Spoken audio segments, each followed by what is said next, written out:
Я сегодня была на кружке, там, где можно делать всякие фигурки. Из бумаги, из картона, из шишек, из палок. Я сегодня первая сделала вот такую птицу в клетке. Вот, потом я сделала... Подожди, дай птицу рассмотреть поближе.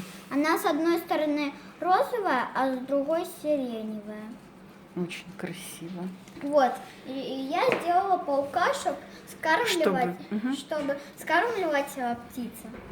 Вот, потому что птица ест этих паучков. У этих паучков есть особый сорт. Паучки длинноногие. Угу. Вот, туда его в клетку. Сейчас у него... Это научное название или авторское? Научное. Угу. Вот, и потом я сделала кота. Это все вот за одно занятие? Да, потому что птица делалась 1 минуту, паук 1 секунду, а котик 3 секунды. То есть котик длиннее всего? Нет, 3 секунды, а это 1 минуту. Угу. Ну да, птица трудоемкая такая. Нет, всего лишь 1 минуту. А что с котиком можно делать? С котиком? С котиком можно как закладку.